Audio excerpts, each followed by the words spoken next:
Hello అందరికీ welcome back to my channel. So ఈరోజు నేను ఈజీగా సింపుల్ చికెన్ ఫ్రై ఎలా చేసుకోవాలో చూపిస్తున్నాను. దీన్ని మనము మంచిగా రైస్ పైన నార్మల్ స్టార్టర్ లాగా కూడా తినేసేయచ్చు. చాలా బాగుంటుంది. దీనికోసం ముందుగా ఒక కడాయిలోకి ఆయిల్ అయితే వేసుకోవాలి. నేనైతే ఇక్కడ ఓన్లీ 1/2 kg చికెన్ని తీసుకుంటున్నాను కాబట్టి ఒక 2 ఆనియన్స్ని అయితే కట్ చేసి వేసాను. క్వాంటిటీ బట్టి మీరు ఆనియన్స్ ఎక్కువ తక్కువ కూడా చేసుకోవచ్చు. మంచిగా ఆనియన్స్ ఫ్రై అయ్యాక ఇందులోకి ఒక 1 స్పూన్ అల్లం వెల్లుల్లిపాయ పేస్ట్ అయితే వేసాను. నేను చికెన్ని ముందే ఒక 6 to 8 hours వరకు అయితే మ్యారినేషన్ చేసుకున్నాను అనమాట. ఈ చికెన్ మ్యారినేషన్లో నేను 1 స్పూన్ అల్లం వెల్లుల్లిపాయ పేస్ట్, పసుపు, కారం, ఉప్పు, ఇంకా ధనియాల పొడిని అయితే వేసాను. ఇంకేమి వేయలేదు.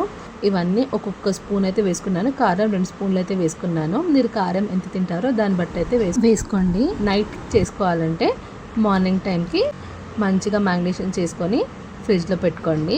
ఇంకా మనము వంట స్టార్ట్ చేసే ముందు ఒక 10 minutes ముందు తీసేస్తే సరిపోతుందన్నమాట. ఇప్పుడు ఈ మ్యారినేషన్ చేసుకున్న చికెన్ని ఫ్రై అయిన ఆనియన్స్లోకి అయితే వేసుకోవాలి.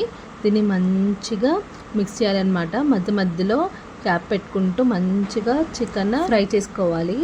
నేను ఇందులోకి అయితే వాటర్ ఏం యాడ్ చేయట్లేదు, ఎందుకంటే ఆల్రెడీ మ్యారినేషన్ చేసిన చికెన్ వచ్చేసి సాఫ్ట్గానే ఉంటుంది కదా. మీకు కావాలంటే మీరు వాటర్ని అయితే యాడ్ చేసుకోండి. మీకు ఒకవేళ మీ చికెన్ అయితే మంచిగా ఫ్రై కాలేదంటే నేను ఇందులోకి ఇంకా ఓన్లీ పసుపుని అయితే వేస్తున్నాను, ఎందుకంటే నాకు కారం ఉప్పు కరెక్ట్గానే ఉన్నాయి.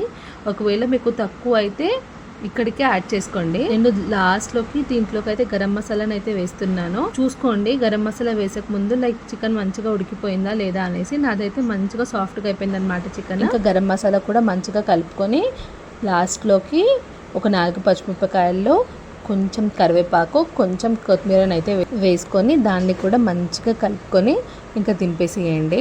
మనము కడాయిలోకి చేస్తున్నాం కాబట్టి ఎలా అయినా కొంచెం అయితే కింద కలర్ అయితే బ్రౌన్ అవుతుందన్నమాట. ఒకవేళ మనం నాన్ స్టిక్ ప్యాన్లో చేస్తే అప్పుడు అంత కాదు, అంటే మళ్ళీ చికెన్ మొత్తం మాడిపోయింది అనుకుంటారు. మధ్య మధ్యలో కలుపుకోండి, అసలు ఏం మాడదు.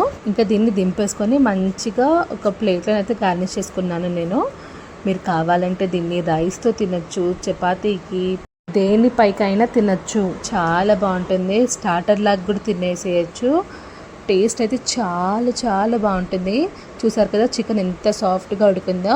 మీరు కూడా ట్రై చేయండి. మంచిగా ఆనియన్స్ ఇంకా నిమ్మకాయలు వేసుకొని తినండి, చాలా బాగుంటుంది. మీరు కూడా ట్రై చేసి అసలు మీకు ఎలా వచ్చిందో కామెంట్స్లో అయితే పెట్టండి.